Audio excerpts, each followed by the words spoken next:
বয়ারকা station থেকে প্রায় ৩ mile দূরে, যেখানে রেল লাইনের পথের উপর মাটিটা খানিকটা উঁচু হয়ে উঠেছে, সেখানে একদল লোক ভীষণ জোরে মাটি কোপাচ্ছে। ৭ জন লোক পাহারা দিচ্ছে এই গোটা শ্রমিক দলটার যা কিছু হাতিয়ার সম্পত্তি আছে তাই নিয়ে সশস্ত্র হয়ে। খলিয়াভার রাইফেল আর কোরচাগিন, পানক্রাতভ, দুবাভা, থমুতভের রিভলভার, এই হচ্ছে এদের মোট হাতিয়ার। উঁচু জায়গাটার মাথায় বসে পাতাশকিন তার নোট বইয়ে হিসেব করছে। এই কাজে সে একমাত্র ইঞ্জিনিয়ার। মিস্ত্রি ভাকুলেনকো সেদিন সকালে পালিয়ে গেছে। ডাকাতদের হাতে মারা পড়ার চেয়ে পালিয়ে যাওয়ার জন্য কাঠগড়ায় দাঁড়ানোটাকেই সে শ্রেয় বলে মনে করেছে। এই ঢিবিটাকে কেটে পথ করার জন্য ২ সপ্তাহ লাগবে। মাটিটা শীতে জমে শক্ত হয়ে গেছে। পাতস্কিন নিচু গলায় বলল খমুতভকে। সে তার পাশে বিষণ্ণ মুখে দাঁড়িয়ে আছে। খমুতভ তার গোফের প্রান্তটা চিবিয়ে নিয়ে ঘোঁত করে বলল, পুরো লাইনটা পাতার জন্য আমাদের ২৫ দিন সময় দেওয়া হয়েছে, আর তুমি এইটুকুর জন্যই ১৫ দিনের হিসেব করছো। হয়ে উঠবে না বলেই তো আমার আশঙ্কা হচ্ছে। অবশ্য আমি এর আগে কখনো এরকম অবস্থার মধ্যে আর এরকম শ্রমিকদের নিয়ে কাজ করিনি। আমার ভুলও হতে পারে। বাস্তবিক পক্ষে আমার আগে ২ বার ভুল হয়েছে। এমন সময় ঝুখরাই, আকিম আর পানকাতভকে ঢালুটার দিকে আসতে দেখা গেল। দেখো ওদিকে কারা আসছে, চেঁচিয়ে উঠল পিয়ত্র ত্রফিমভ। রেল কারখানার একজন মিস্ত্রি এই তরুণ ছেলেটি। তার গায়ে কনুইয়ের কাছে ছেঁড়া একটা পুরনো সোয়েটার। কোরচাগিনের গায়ে একটা ঠেলা দিয়ে সে আগন্তুকদের দিকে আঙুল বাড়িয়ে দেখালো। পর মুহূর্তেই কোরচাগিন হাতে কোদাল ধরেই ছুটে নেমে এলো ঢিবিটা বেয়ে। মাথায় চাপানো শক্ত টুপিটার নিচে তার চোখে আবেগদিক্ত সম্ভাষণের হাসি। কর্মর্দনের সময় ফিওদর তার হাতখানা অনেকক্ষণ চেপে ধরে রইল। এই যে পাবেল, ওই তালি মারা জামা গায়ে তোমায় দেখে প্রায় চিনতেই পারিনি। শুকনো গলায় হাসলো পানক্রাতভ। তালি মারা কথাটা ঠিক হলো না। আলো বাতাস খেলার জন্য যথেষ্ট খোলা জায়গা আছে জামাটায়। পালিয়ে গেছে যারা, তাদের মধ্যে কেউ একজন ওর ওভারকোটটা মেরে নিয়ে চলে গেছে। ওকুনে বকে দিয়েছে এই কোটটাটা। ওরা সবাই কমিউন করে আছে জানো তো। কিন্তু পাবেল ঠিক আছে, ওর গায়ের রক্ত গরম। আরো ২-১ সপ্তাহ ও কংক্রিটের মেঝেটায় গড়াগড়ি দিয়ে নিজেকে গরম রাখবে। বিচুলির আস্তরণটার জন্য এমন কিছু আসে যায় না। তারপরে দিব্যি একটা পাইন কাঠের কফিনের মধ্যে শোবার জন্য ও তৈরি হয়ে উঠবে। মর্মান্তিক একটা কৌতুক করলো জাহাজের মাল খালাসিটি। কালো ভুরু আর মোটা নাকওয়ালা ওকুনেভ তার দুষ্টুমি ভরা চোখ দুটো কুঁচকে প্রতিবাদ জানালো, কিচ্ছু ভেবো না, আমাদের পাবলুস্কার ভালো মন্দের ভার আমরা নিচ্ছি। আমরা সবাই ভোট দিয়ে ওকে রান্নাঘরে ওদারটাকে সাহায্য করার জন্য পাঠিয়ে দেব। ওর যদি বুদ্ধি শুদ্ধি থাকে তাহলে ২ মুঠো বাড়তি খাবারও ভরে নিতে পারবে। আবার শরীরটাকে গরম করার জন্য উনুন ঘেঁষে কিংবা স্বয়ং ওদারকার গায়েও সেঁটে থাকতে পারবে। একদমক হাসির হুল্লোড় উঠল এই মন্তব্যে। সেদিন ওরা এই প্রথম হাসল। ফিওদর ঢিবি জমিটা ভালো করে দেখার পর তোকারেভ আর পাতস্কিনের সঙ্গে স্লেজ গাড়িতে চেপে কাঠ চেরার জায়গাটায় গেল। ফিরল যখন, তখনও মানুষগুলো সব দুর্নিবার সংকল্প নিয়ে ঢিবিটা খুঁড়ে চলেছে। কোদালের দ্রুত ওঠানামা আর পরিশ্রমের চাপে নুয়ে পড়া শ্রমিকদের পিঠগুলো লক্ষ্য করল ফিওদর। আকিমের দিকে ফিরে সে নিচু গলায় বলল, সভা সমিতির দরকার নেই, এখানে কোনো আন্দোলনেরও প্রয়োজন নেই। তুমি ঠিকই বলেছ তোকারেভ, সোনার ছেলে সবেরা। এখানেই ইস্পাতকে পোড় খাইয়ে শক্ত করা হয়। মাটি খুঁড়ছে যারা, তাদের দিকে তাকিয়ে রইল ঝুখরাই, সপ্রশংস আর দৃঢ় অথচ স্নেহ ভরা গর্বের সঙ্গে। এদের মধ্যে কিছু লোক মাত্র অল্প কিছুদিন আগে তার সামনে এসে দাঁড়িয়েছিল তাদের বেয়োনেটের ইস্পাত ফলা বাগিয়ে ধরে। সেটা বলশেভিক বিরোধী অভ্যুত্থানের আগের রাত্রের ঘটনা।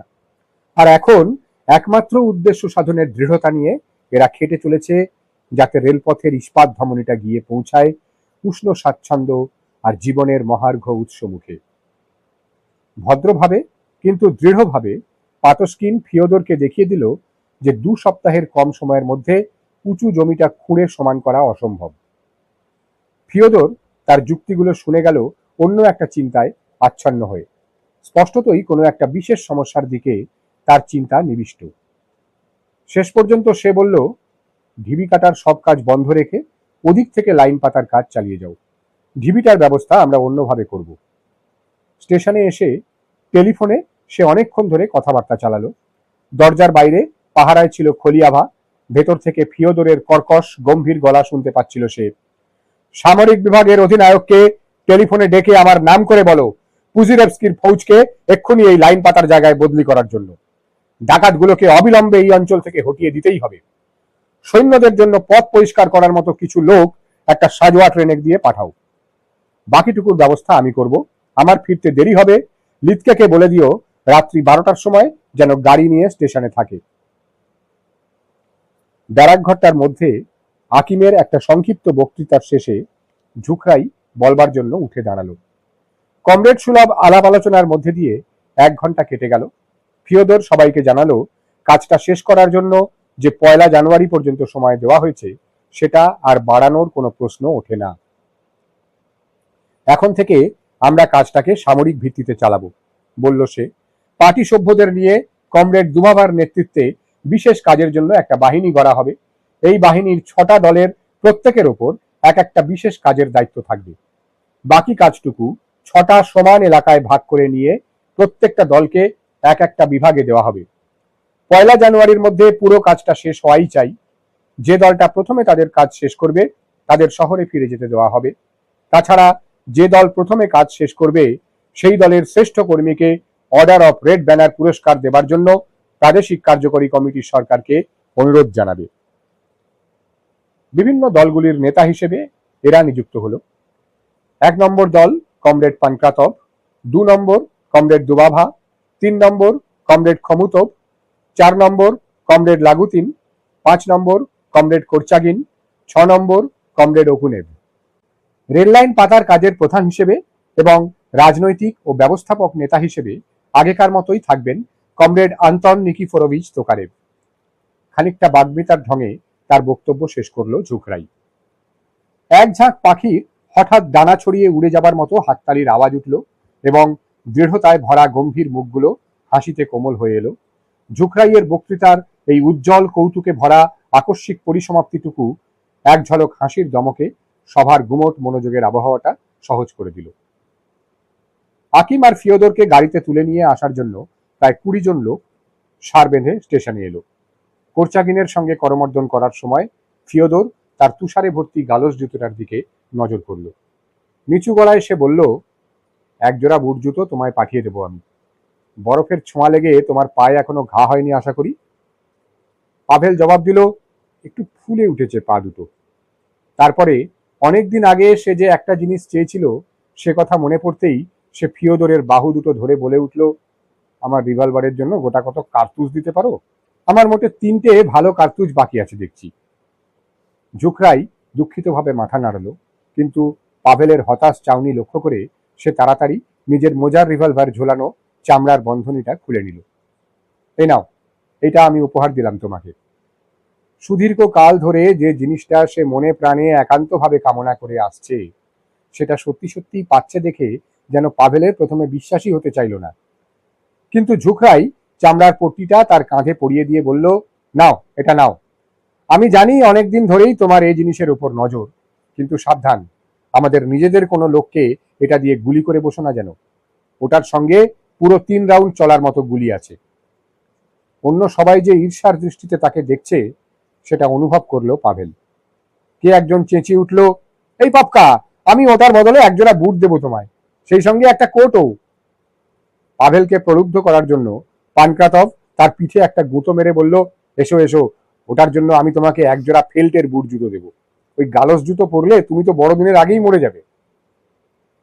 রেলগাড়িটার পাদানির ওপরে একটা পা ঠেকা রেখে ঝুকরাই রিভলভারটার জন্য একটা পারমিট লিখে দিল। পরের দিন ভোরে একটা সাজোয়া ট্রেন সিগন্যাল পয়েন্টের সামনে দিয়ে গড়গড়িয়ে এসে স্টেশনে থামলো। এক ঝলক হাঁসপালকের মতো সাদা বাষ্পের নিঃশ্বাস ছাড়লো ইঞ্জিনটা। মুক্তোর মতো স্বচ্ছ শীতার্ত বাতাসে মিলিয়ে গেল বাষ্পটা।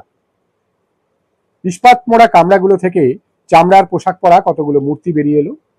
কয়েক ঘন্টা বাদে সৈন্য চলাচলের জন্য যারা পথ তৈরি করে দেয় তাদের 3 জন লোক ট্রেন থেকে নেমে এসে ঢিবিটার মাটির নিচে 2টো বিরাট কালো তরমুজের মতো জিনিস খুঁড়ে বসিয়ে দিল। এই 2টো জিনিসের সঙ্গে লম্বা পোলতে আটকানো। সাবধান সংকেত হিসেবে তারা 2-1টা গুলি ছুঁড়ল। ঢিবিটা এখন মারাত্মক হয়ে উঠেছে। মানুষগুলো সেখান থেকে দূরে দূরে চারিদিকে ছড়িয়ে পড়ল। দেশলাই জ্বালিয়ে পোলতেটার এক প্রান্তে ধরিয়ে দিতেই ছোট্ট একটা উজ্জ্বল শিখা জ্বলে উঠল। কিছুক্ষণের জন্য মানুষগুলো নিঃশ্বাস বন্ধ করে রইল। দু এক মুহূর্ত উৎকণ্ঠা, অনিশ্চয়তা, আর তারপরেই কেঁপে উঠল মাটি। প্রচন্ড একটা শক্তি ঢিবিটাকে ছেড়ে খুঁড়ে দিল। আকাশের দিকে উৎক্ষিপ্ত হয়ে উঠল বিরাট বিরাট মাটির চাঙাড়ি। দ্বিতীয় বিস্ফোরণটা প্রথমটার চেয়েও জোরালো। বাজ পড়ার মতো তার শব্দটা অনেকক্ষণ ধরে বনের চারপাশে প্রতিধ্বনিত হয়ে চারদিক ভরে তুলল নানা রকমের এলোমেলো শব্দে। ধুলো আর ধোঁয়া পরিষ্কার হয়ে আসার পর দেখা গেল এক্ষুনি যেখানে ঢিবিটা দাঁড়িয়েছিল সেখানে একটা গভীর গর্ত হাঁ করে রয়েছে, আর চারিদিকে বেশ কয়েক গজ জায়গা জুড়ে ছড়িয়ে পড়ে রয়েছে চিনির মতো গুঁড়ো গুঁড়ো বরফ। বিস্ফোরণের ফলে তৈরি এই কৃত্রিম গর্তটার দিকে মানুষগুলো ছুটে এলো গাঁইতি বেলচা নিয়ে। ঝুকরাই চলে যাবার পর বিভিন্ন দলগুলির মধ্যে সর্বপ্রথম কাজ শেষ করার সম্মান অর্জনের জন্য একাগ্র প্রতিযোগিতা আরম্ভ হলো। ভোর হবার অনেক আগে কোরচাগির নিঃশব্দে উঠে দাঁড়ালো যাতে অন্যেরা না জেগে যায়। ঠান্ডা মেঝের ওপর তার শীতে জমে যাওয়া পা সাবধানে ফেলে রান্নাঘরের দিকে এলো। সেখানে চায়ের জল গরম করে ফিরে এলো তার দলকে জাগিয়ে তোলার জন্য। অন্য সকলের যখন ঘুম ভাঙল তখন পরিষ্কার দিনের আলো ফুটে গেছে। সেদিন সকালে পানকাতব কনুইয়ের গুঁতোয় ব্যারাক ঘরের ভিড় ঠেলে এগিয়ে এলো যেখানে দুবাভা আর তার দল সকালের খাবার খাচ্ছে। উত্তেজিতভাবে সে বলল, শুনেছ মিতিয়াই, পাপকা তার দলের ছেলেদের সকাল হবার আগেই ঘুম থেকে তুলে নিয়ে চলে গেছে। এতক্ষণে ওরা প্রায় 20 গজ লাইন পেতে ফেলেছে, বাজি রেখে বলতে পারি। সবাই বলছে পাবেল তার রেল কারখানার ছেলেদের নিয়ে এমন জোর কাজে লেগে গেছে যে ওরা 25 তারিখের মধ্যেই ওদের অংশটা শেষ করে ফেলবে। আমাদের সবাইকে হারিয়ে দিয়ে বোকা বানাতে চায়, কিন্তু আমি বলছি ওই সব চলবে না। দুবাভা একটা তিক্ত হাসি হাসল। রেল কারখানার কর্মীরা যা করেছে তার জন্য দরিয়া বন্দরের কমসমলের এই সম্পাদকটির কেন যে আঁতে ঘা লেগেছে সেটা দুবাভা বোঝে। বাস্তবিক পক্ষে তার বন্ধু পাবেল দুবাভাকেও পিছু ফেলে এক পা এগিয়ে গেছে। মুখে কিছু না বললেও সে গোটা দলটাকেই প্রতিদ্বন্দ্বিতার আহ্বান জানিয়েছে। পানকাতব বলল, বন্ধুই হোক আর যাই হোক, সবচেয়ে ভালো কর্মী যে সেই জিতবে। বেলা 12টার কাছাকাছি কোরচাগিনের দল যখন খুব জোর কাজ চালিয়েছে তখন একটা অপ্রত্যাশিত ব্যাঘাত ঘটল। রাইফেলগুলো যেখানে জড়ো করা রয়েছে সেখানে যে শান্তিটি পাহারায় ছিল সে গাছের ফাঁকে একদল ঘোড়সওয়ারকে এগিয়ে আসতে দেখে একটা বিপদ সংকেত সূচক গুলির আওয়াজ করল। হাতিয়ার নিয়ে নাও ভাই সব, ডাকাত দল, চেঁচিয়ে উঠল পাবেল। কোদালটা ছুঁড়ে ফেলে সে ছুটে গেল যেখানে গাছের সঙ্গে তার মোজার রিভলভারটি ঝোলানো। রাইফেলগুলো তাড়াতাড়ি তুলে নিয়ে অন্যেরা রেড লাইনের ধার ঘেঁষে শটান বরফের উপর শুয়ে পড়ল। সামনের সারির ঘোড়সওয়ারেরা তাদের মাথার টুপি নাড়ল। একজন তাদের মধ্যে থেকে চেঁচিয়ে উঠল, সামলে কমরেড, গুলি ছোড়ো না। বুধিয়ানি টুপি মাথায়, বুকে উজ্জ্বল লাল তারকা আঁটা প্রায় 50 জন ঘোড়সওয়ার সৈন্য রাস্তা বেয়ে এলো। রেল লাইনের কাজের জায়গায় দেখাশোনা করতে এসেছে পুজিরেভস্কির ফৌজের একটা দল। এই দলের কমান্ডারের সুন্দর ধূসর রঙের মাদি ঘোড়াটাকে লক্ষ্য করল পাবেল। কপালের ওপর খানিকটা জায়গা জুড়ে সাদা রং, একটা কানের প্রান্তটা তার কাটা। সওয়ারকে পিঠে নিয়ে সে অস্থিরভাবে পা ঠুকছে। পাভেল ছুটে গিয়ে তার লাগামটা চেপে ধরতেই সে ঘাবড়ে গিয়ে পিছিয়ে গেল। কি রে লিস্কা, বুড়ি মেয়েটা, ভাবতেও পারেনি যে তোর সঙ্গে আবার দেখা হয়ে যাবে। তাহলে দেখছি বুলেট বিঁধতে পারেনি তোর গায়ে, কান কাটা সুন্দরী আমার। পাভেল স্নেহের সঙ্গে ঘোড়াটার ছিমছাম গলাটা জড়িয়ে ধরে তার কেঁপে ওঠা নাকের প্রান্তে চাপড় মারল। এক মুহূর্ত পাভেলের দিকে তাকিয়ে থেকে কমান্ডার বিস্ময় চেঁচিয়ে উঠল, আরে কোরচাগিন না? ঘোড়াটাকে চিনতে পারলে, আর তোমার পুরনো বন্ধু সেরেদাকে একবার তাকিয়েও দেখোনি? ভালো আছো ভাই? ইতিমধ্যে রেল লাইন পাতার কাজটা যাতে খুব তাড়াতাড়ি শেষ হয় তার জন্য শহরের সর্ববিভাগে চাপ দেওয়া হচ্ছে। কাজের জায়গায় এর ফলাফলটা সঙ্গে সঙ্গেই বোঝা যেতে লাগলো। জেলা কমসমল কমিটি থেকে সমস্ত পুরুষ কর্মীদের সরিয়ে নিয়ে ঝাড়কি তাদের পাঠিয়ে দিয়েছে বইয়ারকায়। সোলেমনকায় রয়েছে শুধু মেয়েরা। রেলওয়ের কারখানা স্কুল থেকে আরেক দল ছাত্র পাঠাবার ব্যবস্থাও সে করেছে। আকিমের কাছে তার কাজের ফলাফল রিপোর্ট করার সময় সে ঠাট্টা করে বলল, আমি এখানে পড়ে রয়েছি সর্বহারা নারী দলকে নিয়ে। ভাবছি তানিয়া লাগুতিনাকে আমার জায়গায় এনে বসিয়ে দরজার গায়ে মহিলা বিভাগ লেখা তক্তা ঝুলিয়ে দিয়ে নিজে বইয়ারকায় কেটে পড়বো। এতগুলো মেয়ের মধ্যে আমি একমাত্র পুরুষ, ভারী অস্বস্তিকর হয়ে দাঁড়াচ্ছে আমার পক্ষে। কি বিশ্রী ভাবে যে ওরা আমার দিকে তাকায়, যদি দেখতে একবার। ওরা নিশ্চয়ই বলা বলি করে, এই যে ঘাগি অকর্মাটা সবাইকে পাঠিয়ে দিয়ে নিজে এখানে বসে আছে, কিংবা এর চেয়েও খারাপ কিছুই বলে হয়তো। আমায় যেতে দিতে হবে তোমাদের। শুধু আকিম হাসলো তার কথায়। বইয়ারকার নতুন কর্মী দল আসতে থাকলো। এর মধ্যেই এলো রেল কারখানা স্কুল থেকে ৬০ জন ছাত্র। নতুন যারা এসেছে তাদের থাকার জন্য যাত্রীবাহী ট্রেনের ৪খানা কামরা পাঠাতে রেলওয়ের ব্যবস্থাপনা বিভাগকে রাজি করালো চুকরাই। দুবাভার দলকে এখানকার কাছ থেকে খালাস দিয়ে পুষ্চা বদিৎসায় পাঠানো হয়েছে। সেখান থেকে ইঞ্জিন আর ৫০খানা সরু রেলপথের মালবাহী খোলা গাড়ি নিয়ে আসবার জন্য। এই কাজটাকে তাদের রেললাইন পাতার কাজের অংশের মধ্যেই গণ্য করা হবে। যাবার আগে দুবাভা তোকারেবকে পরামর্শ দিল ক্লাভিচেককে শহরে ফিরিয়ে এনে বইয়ারকায় নতুনভাবে সংগঠিত কোনো একটা কর্মী দলের ভার তার উপর চাপিয়ে দেবার জন্য। তাই করল তোকারেব। দুবাভার এই অনুরোধের আসল কারণটা সে জানত না। সেটা হচ্ছে সোলোমেনকা থেকে যারা নতুন এসেছে তাদের মারফত আনার একখানা চিঠি। আনা লিখেছে, দমিত্রি, ক্লাভিচেক আর আমি তোমার জন্য এক গাদা বই জোগাড় করেছি। তোমাকে আর বইয়ারকায় বিশেষ কাজের জন্য যারা খাটছে তাদের সবাইকে আমার অভিনন্দন। তোমরা সবাই চমৎকার ছেলে। কাজ চালিয়ে যাবার জন্য আমরা তোমাদের শক্তি ও উদ্যম কামনা করছি। গতকাল এখানে জ্বালানি কাঠের শেষ দফাও বিলি হয়ে গেছে। ক্লাভিচেক তোমায় তার শুভেচ্ছা জানাবার জন্য আমাকে লিখতে বলেছে। চমৎকার ছেলে সে। বইয়ারকায় পাঠাবার জন্য সমস্ত রুটি সেই শ্যাঁকে ময়দা ঝাড়ে আর জল দিয়ে নিজেই ময়দা মেখে রাখে।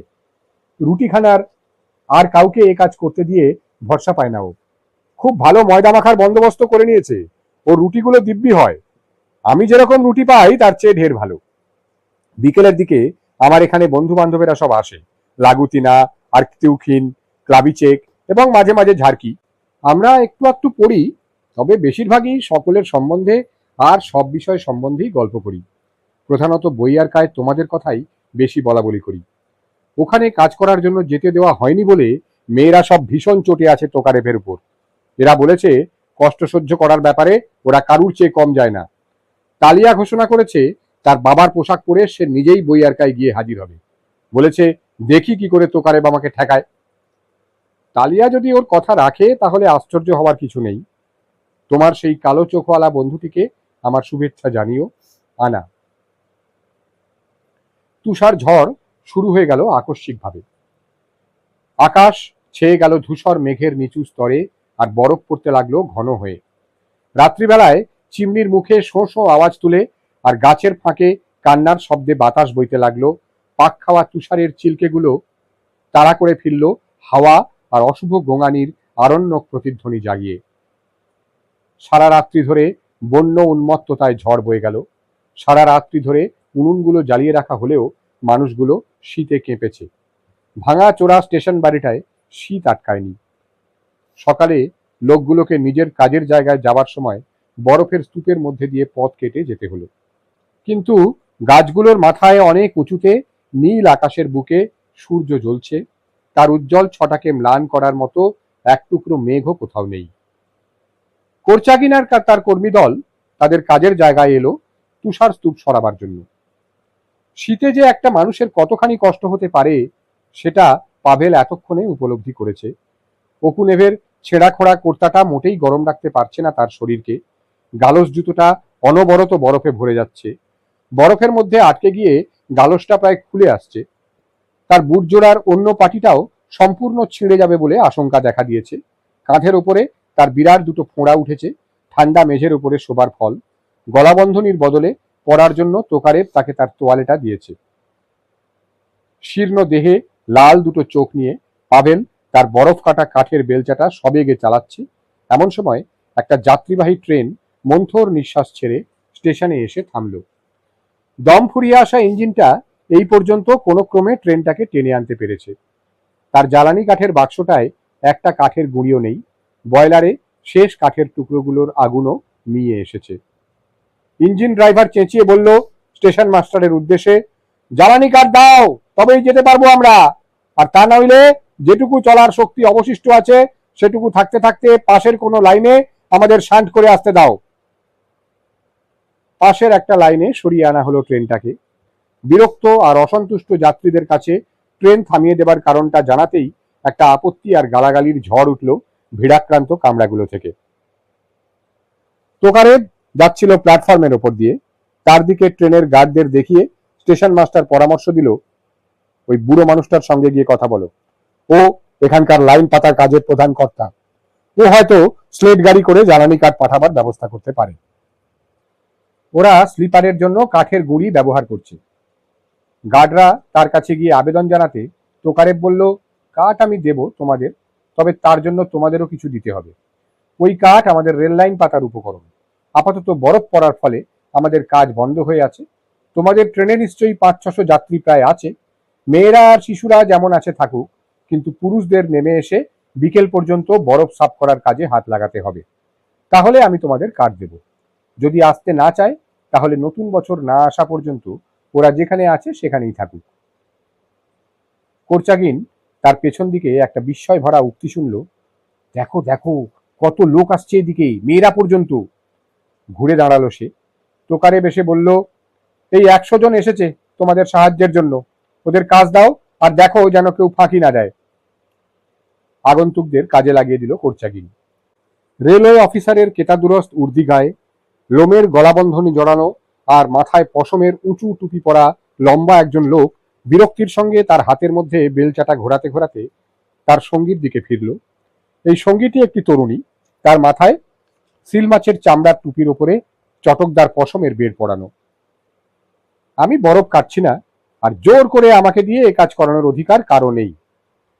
ওরা যদি আমাকে বলে তাহলে রেলওয়ে ইঞ্জিনিয়ার হিসেবে আমি এই কাজটা করিয়ে দেবার ভার নিতে পারি, কিন্তু তোমার বা আমার বেলচা দিয়ে বরফ কাটার কোনো দরকার পড়েনি। ওটা রেলওয়ের কানুনের বিরোধী। ওই বুড়োটা আইন ভাঙছে, আমি ওকে আইনে অভিযুক্ত করতে পারি। তোমাদের কাজের সর্দার কোথায়? লোকটা তার সবচেয়ে কাছাকাছি শ্রমিকটির দিকে ফিরে দাবি জানালো। এগিয়ে এলো কোরচাগিন। কাজ করছেন না কেন মশাই? পাভেলের আপাদ মস্তক অত্যন্ত অবজ্ঞার সঙ্গে তাকিয়ে দেখলো লোকটা। তা তুমি কে হে? আমি একজন মজুর। তাহলে তোমায় আমার বলার কিছু নেই। তোমাদের সর্দারকে কিংবা যাই বলো তাকে এখানে পাঠিয়ে দাও। ভ্রুকুটি করলো কোরচাগিন। যদি কাজ করতে না চান তো করবেন না, কিন্তু আপনার টিকিটে আমরা সই করে না দিলে আপনি ট্রেনে চাপতে পারবেন না। আমাদের বড় কর্তার এই হুকুম। মহিলাটির দিকে ফিরে পাভেল বলল, আর আপনি কি করতে চান? বলেই সে বিস্ময় নির্বাক হয়ে গেল। তার সামনে দাঁড়িয়ে আছে তোনিয়া তুমনোভা। তোনিয়ার যেন বিশ্বাসই হতে চায় না, শতচ্ছিন্ন পোশাক পরা, অদ্ভুত জুতো পায়ে, গলায় একটা নোংরা তোয়ালে জড়ানো, বহুদিনের না ধোয়া ময়লা ভরা মুখ এই ভবঘুরে চেহারার মানুষটি হচ্ছে তার এককালের পরিচিত পাভেল কোরচাগিন। কেবল চোখ দুটো তার আগের মতোই তীব্র দীপ্তিতে জ্বলছে। এ সেই পাভেলের চোখ যে পাভেলকে তার মনে আছে। আর যেন ভাবতেই পারা যায় না যে এই নিতান্ত হতশ্রী প্রাণীটিকেই সে অল্প কিছুকাল আগে ভালোবেসেছিল। কিভাবেই যে বদলে গেছে সবকিছু। তোনিয়া সম্প্রতি বিয়ে করেছে এবং সে আর তার স্বামী চলেছে শহরে। সেখানে রেলওয়ের পরিচালনা বিভাগে তার স্বামী একজন ওপরওয়ালা চাকুরে। কেই বা ভাবতে পেরেছিল যে তার কিশোরী বয়সের ভালোবাসার পাত্রটির সঙ্গে এইভাবে দেখা হয়ে যাবে। এমনকি সে পাভেলের দিকে তার হাতটা এগিয়ে দিতেও ইতস্তত করছে। কি ভাববে ভাসিলি? কোরচাগিন এত নিচে নেমে গেছে, কি দুর্ভাগ্য। স্পষ্টই দেখা যাচ্ছে বয়লারের কয়লা যোগানদার ছেলেটি রেল মজুরের চেয়ে বেশি উঁচুতে আর উঠতে পারেনি। অনিশ্চিতভাবে দাঁড়িয়ে রইল সে, আর তার গাল দুটো লাল হয়ে উঠল। ইতিমধ্যে এই ভবঘুরেটি যে তার স্ত্রীর দিকে তাকিয়ে আছে সেটাকে উদ্ধত্ত বলে ধরে নিয়ে সেই রেলওয়ে ইঞ্জিনিয়ারটি ক্রুদ্ধ হয়ে তার বেলচাটা ফেলে দিয়ে তোনিয়ার পাশে এসে দাঁড়ালো। চলো তোনিয়া, আমরা যাই। এই লাৎসালনিটার চোখের সামনে আর দাঁড়ানো যাচ্ছে না। ইতালির নেপল শহরের অতি দুস্থ আর অকর্মণ্য এক শ্রেণীর লোককে লাৎসালনি বলা হতো। ইতালীয় মুক্তি সংগ্রামের নেতা জোসেফ গ্যারিবল্ডি এদের একটা বড় অংশকে বিপ্লবী কর্মী হিসেবে সংগঠিত করে তুলেছিলেন। কোরচাগিনের জিউসেপি গ্যারিবল্ডি বইটা পড়া ছিল, তাই কথাটার মানে জানা ছিল তার। কর্কশ গলায় সে বলল, আমি লাৎসালনি হতে পারি, কিন্তু আপনিও একটা ঘুণ ধরা বুর্জোয়ার বেশি কিছু নন। তোনিয়ার দিকে ফিরে কঠিন স্বরে বলল সে, কমরেড তুমানোভা, বেলচাটা তুলে নিয়ে কাজের সারিতে সামিল হও। এই নাদুস নুদুস ষাঁড়টির উদাহরণ অনুকরণ করো না। ও যদি তোমার কোনো আত্মীয় হয় তাহলে মাফ করো। তনিয়ার পশম বুট জোড়ার দিকে এক নজর তাকিয়ে পাভেল একটু নির্মম হাসি হেসে প্রসঙ্গক্রমে কথা বলার ভঙ্গিতে বলল, এখানে তোমার থেকে যাওয়ার পরামর্শটা আমি দিতে পারি না। সেদিন রাত্রে আমাদের উপর ডাকাত দলের হামলা হয়েছিল। বলেই সে পেছন ফিরে চলে গেল, তার গালস জুতো জোড়ায় ঢপ ঢপ আওয়াজ তুলে। রেলওয়ে ইঞ্জিনিয়ারটির ওপরে তার শেষ কথাগুলির ফল ফলল এবং এখানে কাজটা শেষ করার জন্য তাকে রাজি করাতে পারল তনিয়া। সেদিন বিকেলে সারাদিন কাজের শেষে লোকজন দলে দলে স্টেশনে ফিরছে। তনিয়ার স্বামী ট্রেনে জায়গা পাওয়ার জন্য ব্যস্ত হয়ে তাড়াতাড়ি এগিয়ে চলেছে। একদল শ্রমিককে বেরিয়ে যেতে দেবার জন্য একটুখানি দাঁড়িয়ে পড়তেই তনিয়া দেখল পাভেল আর সকলের পেছনে ক্লান্তভাবে পা ফেলে চলেছে তার বেলচাটার উপর ভর দিয়ে দিয়ে। এই যে পাভলুসা, তার পাশে এসে একসঙ্গে হাঁটতে হাঁটতে তনিয়া বলল, এতটা দুস্থ অবস্থায় তোমাকে দেখতে পাবো বলে আশা করিনি। সেটা স্বীকার করতেই হবে। কর্তৃপক্ষের অবশ্য জানা উচিত ছিল যে এই রেল মজুরের কাজের চেয়ে তুমি আরো ভালো কিছুর যোগ্য। আমি ভেবেছিলাম তুমি এতদিনে কমিশনার বা এরকম কিছু হয়েছো বুঝি। বড় দুঃখের কথা যে জীবন তোমার প্রতি এতটা বিমুখ হয়েছে। পাভেল দাঁড়িয়ে পড়ে বিস্মিত হয়ে তনিয়াকে লক্ষ্য করল। আমিও তোমাকে এতটা এতটা ঘাড়ে গর্দানে দেখবো বলে আশা করিনি। নিজের মনোভাব প্রকাশের জন্য সবচেয়ে ভদ্র কথাটা সে যা ভাবতে পারে তাই বেছে নিয়ে বলল পাভেল।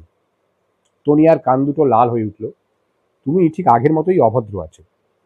কোর্চাগিন তার বেলচাটা কাঁধের উপর ফেলে এগিয়ে গেল। কয়েক পা গিয়েই সে থামল। কমরেড তুমানোভা, বলল সে, তোমাদের তথাকথিত ভদ্রতা মানুষকে যতটা আঘাত দেয়, আমার এই অভদ্রতা তার অর্ধেক আঘাতও দিতে পারে না। আর দয়া করে আমার জীবন সম্বন্ধে তুমি কিছু ভেবো না। আমার জীবনের মধ্যে কোথাও কোনো গোলমাল নেই। তোমার জীবনটাই একদম গোলমাল হয়ে গেছে। যতটা ভেবেছিলাম তার চেয়েও ঢের বেশি খারাপ দেখছি।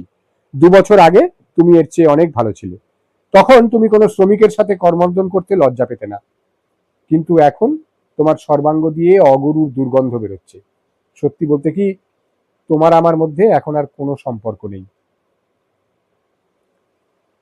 আর্তেমের কাছ থেকে একটা চিঠি পেল পাভেল। সে বিয়ে করতে চলেছে জানিয়ে বিশেষ করে লিখেছে যেন পাভেল সেই উপলক্ষে অবশ্যই আসে। একটা দমকা বাতাস এসে পাভেলের হাত থেকে কাগজখানা ছিনিয়ে উড়িয়ে নিয়ে গেল হাওয়ায় ভাসিয়ে। বিয়ের আনন্দ উৎসব পাভেলের জন্য নয়। এরকম সংকটের সময় সে কাজ ছেড়ে যাবে কি করে? মাত্র গতকাল ওই হতভাগা পানকাতফটা তার দলের চেয়ে কাজে বেশ খানিকটা এগিয়ে গেছে। ও হঠাৎ এতটা কাজ এগিয়ে নিয়ে গেছে যে সবাই অবাক হয়ে গেছে। বন্দরের মাল খালাসি ছেলেটা প্রতিযোগিতায় প্রথম হবার জন্য মরিয়া হয়ে উঠেছে। সাধারণত তার মধ্যে যে একটা গড়িমসি ভাব ছিল সেটা কেটে গেছে এবং তার দরিয়া মোর্চাদার ছেলেদের পেছনে লেগে থেকে সে তাদের কাজের গতিবেগ প্রচন্ড রকম বাড়িয়ে দিয়েছে। লোকগুলো যে নিঃশব্দ একাগ্রতার সঙ্গে প্রাণপণে কাজ করে চলেছে সেটা লক্ষ্য করে পাতস্কিন বিমূঢ়ভাবে তার মাথাটা চুলকোতে চুলকোতে অবাক হয়ে ভাবল, এরা কি মানুষ না দৈত্য? এরা এই অবিশ্বাস্য রকমের শক্তি পায় কোথা থেকে? আর মাত্র 8 দিন যদি আবহাওয়াটা এরকম থেকে যায় তাহলে তো আমরা কাঠকাটাইয়ের জায়গায় পৌঁছেই যাব। সেই যে বলে, সারা জীবন ধরে খালি দেখো আর শেখো। এই লোকগুলো তো সমস্ত হিসেব ভেঙে দিয়ে আগেকার সব রেকর্ড ভেঙে দিচ্ছি। ক্লাভিচেক তার সেঁকা রুটির শেষ বোঝাটা নিয়ে শহর থেকে এলো। তোকারেভের সঙ্গে কিছুক্ষণ কথা বলে সে বেরিয়ে পড়ল কোর্চাগিনের খোঁজে। আন্তরিক খুশির সঙ্গে করমর্দন করলো তারা দুজনে। একগাল হেসে ক্লাভিচেক তার বোঁচ কাটার ভেতরে হাত ঢুকিয়ে বের করে আনলো অতি সুন্দর একটা লোমের বেড় বসানো সুইডেনের তৈরি চামড়ার কুর্তা। নরম চামড়াটার উপর মৃদু চাপড় মেরে সে বলল, এটা তোমার জন্যে। বলো দেখি কে পাঠিয়েছে? সে কি জানো না? তুমি একটা বুদ্ধু। কমরেড উস্তিনোভিচ পাঠিয়েছে যাতে তোমার ঠান্ডা না লাগে। ওকে ওলশিনস্কি দিয়েছিল এটা। রিতা এটা নিয়েই সোজা আমার হাতে তুলে দিল তোমাকে পৌঁছে দেবার হুকুম দিয়ে। হাকিম রিতাকে বলেছিল যে এখানে বরফে সব জমে যাচ্ছে আর তারই মধ্যে তোমার গায়ে একটা পাতলা কুর্তা ছাড়া আর কিছুই নেই। ওলশিনস্কি এ ব্যাপারে বেশ একটু কানমলা খেয়ে গেল। আমি ওই কমরেডটিকে একটা সামরিক কোড পাঠাবার জন্য দিতে পারি বলেছিল সে, কিন্তু রিতা তার উত্তরে শুধু হেসে উঠে বলেছিল, ঠিক আছে, এই কোর্তাটা গায়ে দিয়েই ওর কাজ করতে সবচেয়ে বেশি সুবিধে হবে। বিস্মিত পাভেল এই শৌখিন চেহারার কোর্তাটা নিয়ে একটু ইতস্তত করে মাথা গলিয়ে পড়ে নিল। সেটা তার ঠান্ডায় জমে যাওয়া দেহের উপরে। প্রায় সঙ্গে সঙ্গেই সে অনুভব করল তার কাঁধ আর বুকের উপরে নরম লোমের আস্তরণের উষ্ণতাটুকু। রীতা তার রোজনামচায় লিখেছে, 20শে ডিসেম্বর। তুষার ঝড়ের একটা পালা চলেছে আমাদের উপর দিয়ে, বরফ পড়ছে আর ঝড় বইছে। বৈয়ারকায় ওখানে ওরা প্রায় ওদের লক্ষ্যে পৌঁছাবে এমন সময় তুষার ঝড় এসে ওদের থামিয়ে দিয়েছে। এক গলা বরফের মধ্যে গেড়ে গেছে ওরা। শীতে জমে যাওয়া মাটি কেটে তোলাও সহজ নয়। আর মাত্র আধ মাইলটাক এগোতে বাকি আছে ওদের, কিন্তু কাজের এই অংশটুকুই সবচেয়ে কঠিন। তোকারেভ রিপোর্ট করছে ওখানে টাইফয়েড দেখা দিয়েছে সংক্রামকভাবে। 3 জন অসুখে পড়েছে। 22শে ডিসেম্বর। প্রাদেশিক কমসমল কমিটির সমস্ত সভ্যদের নিয়ে একটা পূর্ণ অধিবেশন হয়ে গেছে, কিন্তু বৈয়ারকা থেকে কেউ উপস্থিত ছিল না। বৈয়ারকা থেকে 12 মাইল দূরে ডাকাতেরা শস্য বোঝাই একটা ট্রেন লাইনচ্যুত করে দিয়েছে এবং যারা লাইন পাতার কাজে আছে সেই সমস্ত কর্মীদের ঘটনাস্থলে যাবার জন্য হুকুম জারি করেছে খাদ্য দপ্তরের প্রতিনিধি। 23শে ডিসেম্বর। বৈয়ারকা থেকে আরো 7 জন টাইফয়েড রোগীকে শহরে আনা হয়েছে, তাদের মধ্যে ওকুনেভ একজন। আজ স্টেশনে গিয়ে দেখলাম খারকভ থেকে আসা একটা ট্রেনের কামরাগুলোর মাঝখানের ফাঁকে চেপে জনকতক লোক আসছিল। ঠান্ডায় জমে যাওয়া তাদের মৃতদেহগুলো নামিয়ে নেওয়া হলো। হাসপাতালগুলো গরম রাখার কোনো ব্যবস্থা নেই। এই হতচ্ছাড়া বরফের ঝড়টা থামবে কবে? 24শে ডিসেম্বর। এইমাত্র ঝুকরাইয়ের সঙ্গে দেখা হলো।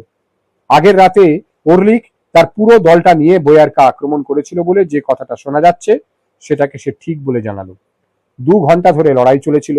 যোগাযোগের সূত্রগুলো বিচ্ছিন্ন করে দেওয়া হয় এবং আজ সকালের আগে পর্যন্ত ঝুকরাই সঠিক রিপোর্ট পায়নি। ডাকাত দলটাকে হটিয়ে দেওয়া হয়েছে, কিন্তু তোকারেভ আহত হয়েছে। একটা বুলেট সরাসরি তার বুকে এসে বিঁধেছে। আজ তাকে শহরে নিয়ে আসা হবে। সেদিন রাত্রে পাহারার ভার ছিল যার উপরে, সেই ফ্রান্স ক্লাভিচেক মারা গেছে। ডাকাত দলটাকে আসতে দেখে সেই সাবধান সংকেত জানায়। হামলাকারীদের উপরে সে গুলি চালাতে শুরু করে, কিন্তু স্কুল বাড়িটায় গিয়ে পৌঁছাবার আগেই তাকে ওরা ধরে ফেলে। তরোয়ালের একটা চোটে ও কাটা পড়ে। কর্মীদের মধ্যে 11 জন আহত হয়েছে। এতক্ষণে ওখানে একটা সাজোয়া ট্রেন আর ঘোড়সওয়ার বাহিনীর 2টো দল গিয়ে পৌঁছেছে। লাইন তৈরির কাজের ভার নিয়েছে পানকাতভ। আজ গ্লুবোকি গ্রামে ডাকাত দলের একটা অংশকে পুজিরেভস্কি পাকড়াও করে একদম খতম করে দিয়েছে। পার্টিসভ্য নয় এমন কিছু শ্রমিক ট্রেন আসার অপেক্ষায় না থেকে লাইন পথ ধরে পায়ে হেঁটেই শহরের দিকে আসতে শুরু করেছে। 25শে ডিসেম্বর। তোকারেভ আর অন্যান্য আহত লোকেরা শহরে এসে পৌঁছেছে এবং তাদের হাসপাতালে নেওয়া হয়েছে। বৃদ্ধ শ্রমিকটিকে বাঁচাবার প্রতিশ্রুতি দিচ্ছেন ডাক্তাররা। সে এখনো অচেতন হয়ে আছে। অন্যদের প্রাণের কোনো শঙ্কা নেই। আমাদের আরেক আঞ্চলিক পার্টি কমিটির উদ্দেশ্যে লেখা একটা টেলিগ্রাম এসেছে বৈয়ারকা থেকে। এই সভায় সমবেত আমরা রেল লাইন কর্মীরা, সোভিয়েত শক্তি নামে সাজোয়া ট্রেনের চালক রক্ষী দল আর লাল ফৌজের ঘোড়সওয়ার বাহিনীর সৈন্যরা ডাকাত দলের হামলার জবাবে তোমাদের কাছে প্রতিজ্ঞা করছি যে সমস্ত রকম বাধা বিপত্তি সত্ত্বেও 1 জানুয়ারির মধ্যেই শহরবাসীরা জ্বালানি কাঠ পাবে। আমাদের সমস্ত শক্তিকে সংহত করে আমরা কাজে নেমেছি। কমিউনিস্ট পার্টি আমাদের এই কাজে পাঠিয়েছে। কমিউনিস্ট পার্টি জিন্দাবাদ। কোরচাগিন সভাপতি, বেরজিন সম্পাদক। ক্লাভিচেককে সোলোমনকায় সামরিক সম্মানের সঙ্গে গড় দেওয়া হয়েছে। এতদিনের কামনার লক্ষ্যস্থলটি দৃষ্টিপথে এসেছে, কিন্তু সেদিকে এগিয়ে চলার গতিটা যন্ত্রণাদায়কভাবে মন্থর হয়ে পড়েছে। কারণ প্রতিদিন কর্মীদের মধ্যে থেকে ডজন খানেক করে অত্যন্ত প্রয়োজনীয় কাজের লোককে টাইফয়েড এসে ছিনিয়ে নিচ্ছে। একদিন কাজ সেরে ফেরবার পথে কোরচাগিন মাতালের মতো টলতে টলতে স্টেশনে এসে পৌঁছালো। তার পা দুটো যেন আর চলে না। বেশ কয়েকদিন থেকেই তার একটু জ্বর ভাব যাচ্ছে, কিন্তু আজ তাকে অসুখটা যেন নির্মমভাবে চেপে ধরেছে। রেলপথ তৈরির কর্মী দলের সংখ্যাকে টাইফয়েড দিন দিন কমিয়ে আনছে। সেই টাইফয়েড আজ একটা নতুন শিকার ধরেছে, কিন্তু মজবুত শরীরের জোরেই পাভেল অসুখকে রুখেছে। পরপর 5 দিন কংক্রিটের মেঝেতে পাতা খড়ের আস্তরণের উপর থেকে নিজেকে টেনে তুলে এনেছে সে। আর সকলের সঙ্গে কাজে যোগ দেবার মতো শক্তিটুকু তখনও তার শরীরে ছিল, কিন্তু এখন অসুখটা তাকে সম্পূর্ণভাবে আচ্ছন্ন করেছে। গরম কোট্টাটায় কিংবা বরফের ছোঁয়া লেগে ঘা হয়ে যাওয়া পায়ের উপর পরা ফিয়েদারের উপদর ওই ফেল্টের বুট জোড়ায় আর চলছে না। প্রতি পদক্ষেপে একটা তীব্র যন্ত্রণা তার বুকে এসে বিঁধছে দাঁত ঠকঠক করছে আর দৃষ্টি ঝাপসা হয়ে আসছে। গাছপালাগুলো যেন অদ্ভুত রকমের পাক খেয়ে খেয়ে ঘুরে যাচ্ছে বলে মনে হচ্ছে। অতি কষ্টে সে নিজেকে টেনে নিয়ে এলো স্টেশনে। একটা অস্বাভাবিক গোলমালে সে থেমে গিয়ে জ্বরের ঘোরে অস্পষ্ট হয়ে আসা চোখে কষ্ট করে চেয়ে দেখল গোটা প্ল্যাটফর্ম জুড়ে পরপর অনেকগুলি খোলা মালগাড়ি জোড়া একটা ট্রেন। ট্রেনটায় যারা এসেছে তারা লোহার রেল, স্লিপার কাঠ আর ছোট রেল লাইনে চলার মতো ইঞ্জিন ইত্যাদি নামিয়ে আনতে ব্যস্ত। টলতে টলতে সামনের দিকে এগিয়ে যেতেই পা ফসকে গেল পাভেলের। মাথাটা তার মাটিতে ঠুকে যেতেই একটা ভোঁতা যন্ত্রণা আর তার জ্বরে পোড়া গালের ওপর বরফের একটা আরামদায়ক শীতলতা সে অনুভব করল। কয়েক ঘন্টা পরে তাকে সেই অবস্থায় পাওয়া গেল এবং ব্যারাক ঘরে নিয়ে যাওয়া হলো। ঘন ঘন নিঃশ্বাস পড়ছে তার, পারিপার্শ্বিক সম্বন্ধে সম্পূর্ণ অচেতন। সাজোয়া ট্রেনটিতে সৈন্যদের প্রাথমিক চিকিৎসার জন্য যে ডাক্তার ছিলেন তাকে ডেকে আনা হলো এবং তিনি পাভেলের নিউমোনিয়া আর টাইফয়েড রোগ নির্ণয় করলেন। জ্বরের উষ্ণতা 106 ডিগ্রিরও বেশি। পাভেলের পিঠের ঘাগুলো আর তার শরীরের গিঁটের জায়গাগুলোর ফুলে ওঠা ভাবটা ডাক্তার লক্ষ্য করলেন, কিন্তু জানালেন যে নিউমোনিয়া আর টাইফয়েডের তুলনায় ওটা যৎসামান্য ব্যাপার, শুধু টাইফয়েডই তাকে মেরে ফেলবার পক্ষে যথেষ্ট। দুবাভা শহর থেকে ফিরেছে। সে আর পানক্রাতভ পাভেলকে সারিয়ে তোলার জন্য যথাসাধ্য করল। আলিওসা কোখানস্কির বাড়ি পাভেলের শেপেতোভকা শহরেই। তার উপরে ভার দেওয়া হলো সেখানে পাভেলকে নিয়ে গিয়ে বাড়িতে তার আত্মীয়দের কাছে পৌঁছে দেওয়ার জন্য। কোরচাগিনের দলের ছেলেদের সাহায্যে এবং প্রধানত খলিয়াভা গুঁতো মেরে লড়িয়ে ভেড়ার মতো তার ভিড় ঠেলে সরিয়ে দেওয়ার ফলেই পানক্রাতভ আর দুবাভা কোনো রকমে মানুষ গাদাগাদি ট্রেনের কামরাটার মধ্যে আলিওসাকে আর অচেতন কোরচাগিনকে ঢুকিয়ে দিতে পারল। যাত্রীরা সবাই সংক্রামক টাইফাস সন্দেহ করে প্রচন্ডভাবে বাধা দিল এবং মাঝপথে তাকে ছুঁড়ে ফেলে দেবে বলে শাসালো। খলিয়াভা রিভলভারটা তাদের নাকের উপর বাগিয়ে ধরে চিৎকার করলো, এর অসুখ ছোঁয়াচে নয়, আর ও এই ট্রেনেই যাবে, যদি তার জন্য তোমাদের সবাইকে এই ট্রেন থেকে নামিয়ে দিতে হয় তবুও। আর মনে রেখো শুয়োরের দল, যদি ওর গায়ে একটা আঙুলও ঠেকাও কেউ, তাহলে আমি এই রেলপথের প্রত্যেকটি স্টেশনে খবর পাঠিয়ে দিচ্ছি, তোমাদের সবাইকে ট্রেন থেকে নামিয়ে নিয়ে সোজা জেলে পুরে দেবে। এই নাও আলিওসা, আফকার মোজা রিভলভারটা ধরো। প্রথম যে লোকটা ওকে ট্রেন থেকে নামিয়ে দেবার চেষ্টা করবে তাকেই গুলি করবে। নিজের কথায় খানিকটা বাড়তি গুরুত্ব আরোপ করার জন্য খলিয়াভা এই কথাটা বলে শেষ করল। ট্রেনটা ধোঁয়া ছেড়ে স্টেশন থেকে বেরিয়ে গেল। নির্জন প্ল্যাটফর্মের ওপরে দুবাভা দাঁড়িয়ে আছে। তার কাছে এগিয়ে গেল পানক্রাতভ। তোমার কি মনে হয় ও সেরে উঠবে? প্রশ্নের জবাবটা অনুক্তই থেকে গেল। চলো মিতিয়াই, কোনো উপায় তো নেই, এখন সবকিছুর দায়িত্ব আমাদের উপরে।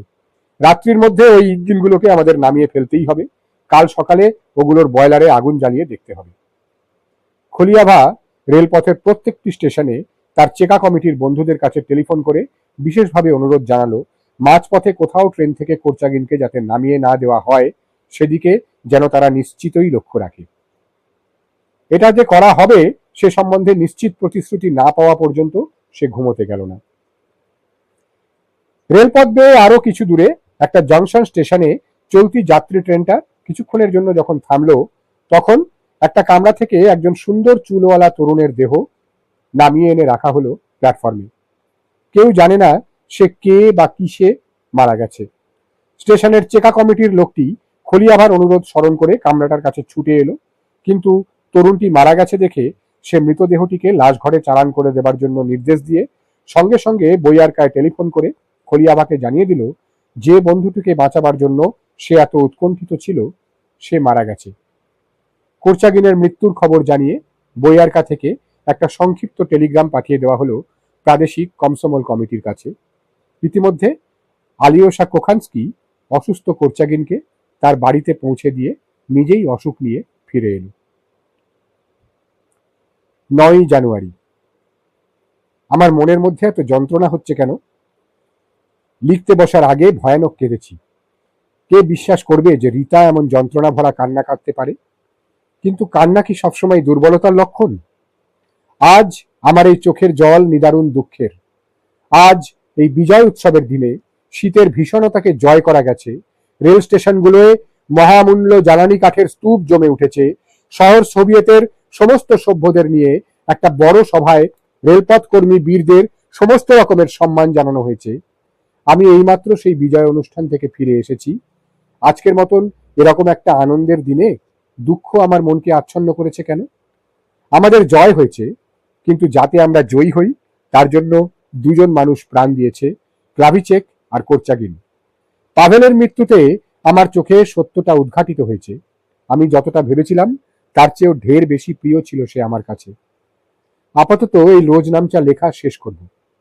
আর কখনো লিখব কিনা সন্দেহ।